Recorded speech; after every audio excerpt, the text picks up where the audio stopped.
My partner came home one evening looking completely worn out, like the world was collapsing on him. It was written all over his face. His shoulders were slumped. His walk was slower. And when I looked in his eyes, I saw something I don't see often: defeat, or close to it. I immediately asked him what was wrong. And you know what he said? "I'm fine." That's what men have been wired to say for generations, even when they're clearly not fine, even when they're drowning, even when they're one more problem away from breaking. "I'm fine." I tried to pamper him, get him to open up, and he just smiled, told me he was fine and he'd sort it out. And that got me more worried. What is it he would sort out? What was he carrying that he didn't want to share? Now, here's where most women would do one of two things: either start pressuring him, "Tell me what's wrong. Why won't you talk to me? I can't help if you don't tell me." Or get angry that he's shutting them out. "So you're just going to keep secrets from me now? I'm your partner and you can't even talk to me." But I chose a different path. I got his dinner ready, laid out his pajamas by the bathroom, kissed him, and told him, "Whatever it is, I'm here for you. You can tell me whenever you're ready to talk." And I left it at that. He smiled, nodded, and I could see the relief in his face that I wasn't pushing. The next morning when he woke up, I asked him how he was feeling. "Better," he said. I asked if he was ready to talk. "Later," he said. I smiled, kissed him, and went to make breakfast. No pressure, no guilt, no interrogation, just space to breathe. And while we were sitting at the breakfast table, he opened up, shared his frustration, told me what had been weighing on him: work stress, financial pressure, feeling like he was failing at something important, the kind of things men carry silently because they think they're supposed to handle everything alone. I listened, smiled, and reminded him of who he was, how he'd conquered bigger challenges than this, how this was actually minor compared to what he'd already overcome. And I watched him start to relax, start to remember his own strength.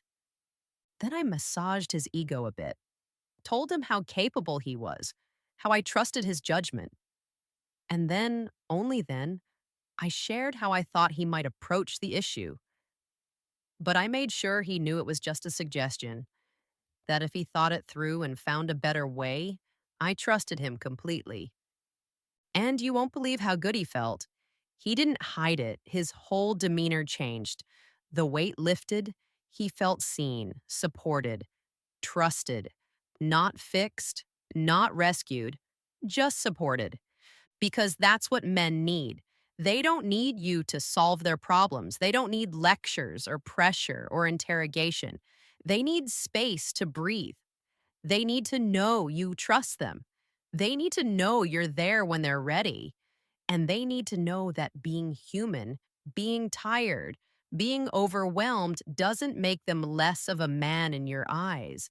You see, men go through a lot, and nobody talks about it. Society expects them to provide financially no matter what's happening in the economy, in their industry, in their personal lives. Provide or you're a failure. That's the message. Society expects them to be emotionally strong for everyone else. Your wife is having a hard day. Be strong for her. Your kids are struggling. Be strong for them.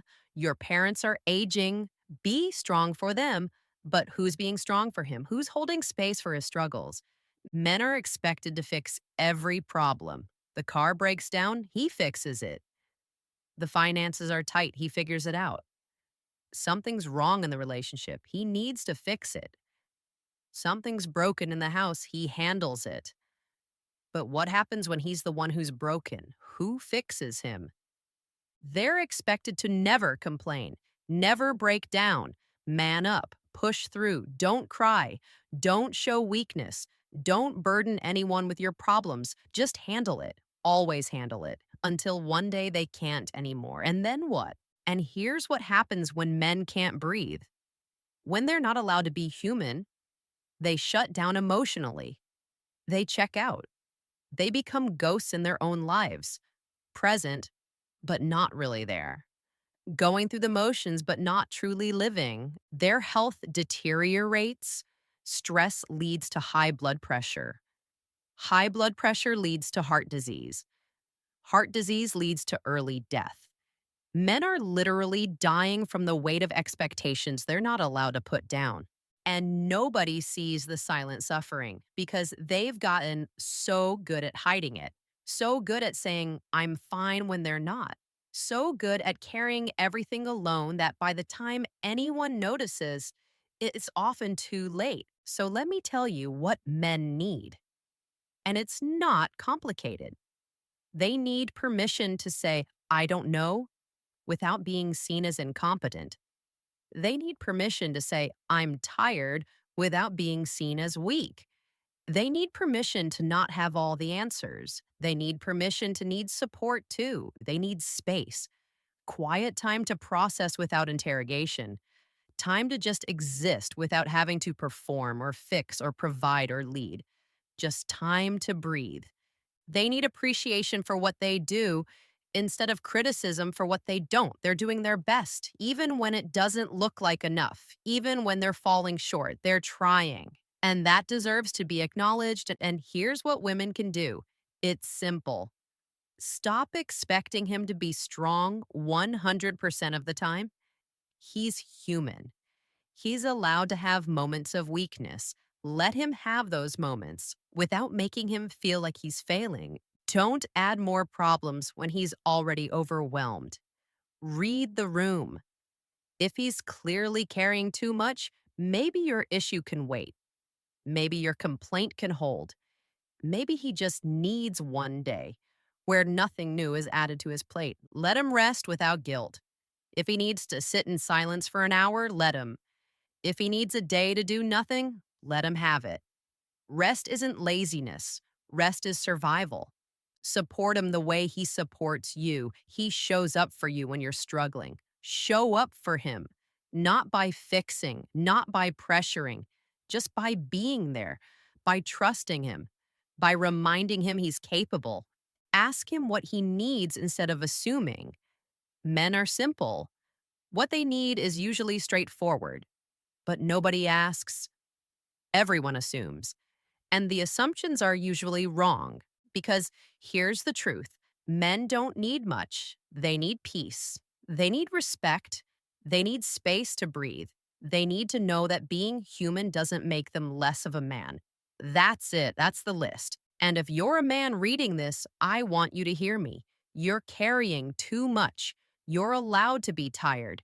You're allowed to need help. You're not weak for struggling. You deserve rest. You deserve appreciation. You deserve to breathe. You don't have to have all the answers. You don't have to fix everything. You don't have to be strong every single moment. You're allowed to be human. You're allowed to say, I don't know what to do. You're allowed to ask for support. And if the people in your life can't give you that space, if they add pressure instead of relieving it, if they expect you to be a machine instead of a man, that's on them, not you. By the way, if you're a man over 60 who's been carrying the weight for decades and you're exhausted, I have a newsletter for you. Over 3,000 men getting weekly support on health, peace, and living well without burning out. It's a space where you're allowed to be human, where the pressure is off, where you can breathe. The link is in the description and comments. It's free. Join us because men need spaces where they can breathe, where they're not expected to perform or provide or fix, where they're just allowed to exist. And if you don't have that in your life right now, you deserve to find it. So if this resonated with you, if you felt seen, if you've been carrying too much and nobody's noticed, hit that subscribe button and ring the notification bell. And tell me in the comments, What's the weight you're carrying that nobody sees? Share it because you're not alone. I'm Avery Scott, and I'll see you on the next one.